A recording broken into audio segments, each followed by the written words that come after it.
Hello प्यारे बच्चों, आप सभी का अपना यूट्यूब चैनल YRS क्लास में बहुत बहुत स्वागत है।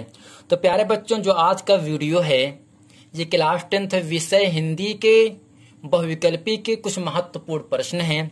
मैं आज उन सभी प्रश्नों को आज आपके सामने अच्छे तरीके से बताऊंगा। चलते हैं प्यारे बच्चों प्रश्न नंबर 1 में। प्रश्न नंबर 1 आपके सामने कह रहा है, डॉक्टर भगवत श्री उपाध्याय की किसी एक रचना का नाम लिखना है। यानी प्यारे बच्चों, जो डॉक्टर भगवत श्री उपाध्याय हैं इनकी किसी एक रचना का नाम आपको लिखना है। तो इसके उत्तर में हम लिखेंगे अजंता। यानी अजंता जो है एक रचना है जो किसने लिखा, डॉक्टर भगवत श्री उपाध्याय ने लिखा। प्रश्न नंबर 2 आपके सामने कहा जा रहा है, डॉक्टर नगेंद्र किस विधा के लेखक हैं। डॉक्टर नगेंद्र किस विधा के लेखक हैं। तो इसके उत्तर में हम लिखेंगे आलोचना। प्रश्न नंबर 3 है, मेरी लद्दाख यात्रा किस विधा पर आधारित रचना है। यानी प्यारे बच्चों, आपसे इतना ही कह रहा है, मेरी लद्दाख यात्रा एक रचना है, ये रचना किस विधा पर आधारित है। तो इसके उत्तर में लिखेंगे मेरी लद्दाख यात्रा साहित्य विधा पर आधारित है। यानी प्यारे बच्चों, जो मेरी लद्दाख यात्रा है ये किस विधा पर आधारित है, यात्रा साहित्य विधा पर। यात्रा साहित्य विधा पर मेरी लद्दाख यात्रा आधारित रचना है। प्रश्न नंबर 4 आपके सामने है जो कि बहुत ही महत्वपूर्ण प्रश्न है, किसी एक प्रसिद्ध कहानी लेखक का नाम लिखिए। किसी एक प्रसिद्ध कहानी के लेखक का नाम लिखना है आपको। तो इसके उत्तर में लिखेंगे जयशंकर प्रसाद।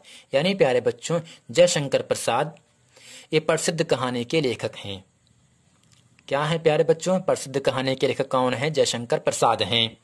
प्रश्न नंबर 5 आपके सामने कहा जा रहा है, उसने कहा था किस विधा की रचना है ना प्यारे बच्चों।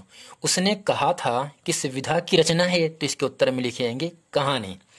और कहानी किसने लिखा, चंद्रधर शर्मा गुलेरी। उसने कहा था किस विधा की रचना है, कहानी की है। और कहानी लिखा किसने, चंद्रधर शर्मा गुलेरी। प्रश्न नंबर 6 आपके सामने है, सूरज का 7वां घोड़ा। क्या है प्यारे बच्चों, सूरज का 7वां घोड़ा के लेखक का नाम लिखना आपको है। क्या लिखना है, सूरज के 7वें घोड़े के लेखक का नाम लिखना है। क्या है प्यारे बच्चों, इसको उत्तर में लिखें धर्मवीर भारती। यानी प्यारे बच्चों, धर्मवीर भारती ने सूरज का 7वां घोड़ा की क्या की, रचना की थी। क्या की प्यारे बच्चों, रचना की थी। प्रश्न नंबर 7 आपके सामने है, यात्रा साहित्य की परिभाषा दीजिए। यात्रा साहित्य की परिभाषा दीजिए।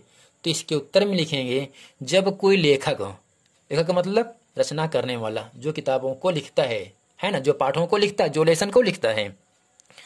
जब कोई लेखक अपने किसी यात्रा के अनुभवों को सरल, रोचक और प्रभावपूर्ण ढंग से अभिव्यक्त करता है तो उसे यात्रा साहित्य कहते हैं। यानी प्यारे बच्चों, जब कोई लेखक, जब कोई रचयिता, जब कोई लेखककार अपने किसी यात्रा के, कोई सफर के, कहीं घूमने गए हों उसके बारे में अनुभवों को सरल यानी आसान तरीके से, रोचक अच्छे तरीके से और प्रभावपूर्ण यानी उसको बताने से ऐसा कुछ महसूस लगे, उसे हम क्या कहते हैं, यात्रा साहित्य कहते हैं, है ना। यानी जब कोई लेखक अपने किसी यात्रा के अनुभवों को सरल, रोचक और प्रभावपूर्ण ढंग से अभिव्यक्त करता है, किसी को बताता है या किसी के सामने रखता है, तो इसे क्या कहते हैं, यात्रा साहित्य कहते हैं। तो प्यारे बच्चों, प्रश्न नंबर 8 आपके सामने कह रहा है, यात्रा साहित्य के 2 प्रमुख लेखकों के नाम। ये जो प्रश्न पूरा वीडियो है प्यारे बच्चों, एग्जाम की दृष्टि से बहुत ही महत्वपूर्ण प्रश्न है। एग्जाम में जो प्रश्न है बहुत ही बार पूछे गए हैं, इसलिए एग्जाम की दृष्टि से बहुत ही महत्वपूर्ण प्रश्न है। 8 है, यात्रा साहित्य के 2 प्रमुख लेखकों के नाम लिखिए। तो इसके उत्तर में लिखेंगे, यात्रा साहित्य के प्रमुख लेखक हैं। 2 ने तो हम कई इसमें लिख दिए हैं। यानी यात्रा साहित्य के प्रमुख लेखक हैं, नंबर 1 विनय मोहन शर्मा, नंबर 2 राहुल सांकृत्यायन, नंबर 3 मोहन राकेश, जो कि अंडे के छिलके की रचना की थी। है ना प्यारे बच्चों। यानी प्यारे बच्चों, यात्रा साहित्य के दो प्रमुख लेखक हैं, विनय मोहन शर्मा हैं, राहुल सांस्कृत्यायन हैं और मोहन राकेश हैं। प्रश्न नंबर 9 आपके सामने, जो कि इस वीडियो का अंतिम प्रश्न होगा, हिंदी में उपन्यास सम्राट किसे कहा जाता है? तो प्यारे बच्चों, इसके उत्तर में लिखेंगे, हिंदी में उपन्यास सम्राट किसे कहा जाता है? प्रेमचंद को हिंदी का उपन्यास सम्राट कहा जाता है ना प्यारे बच्चों। यानी प्रेमचंद को हिंदी का उपन्यास सम्राट कहा जाता है। प्रेमचंद ने कई उपन्यास लिखे हैं, इसलिए इन्हें हिंदी का उपन्यास सम्राट कहा जाता है। तो प्यारे बच्चों, उम्मीद करते हैं ये जो पूरा वीडियो मैंने आपको सामने अच्छे तरीके से बताया, तो उम्मीद करते हैं पूरा प्रश्न वीडियो आपको बहुत अच्छे तरीके से समझ में आ गया होगा। वीडियो जरूर पसंद आया होगा।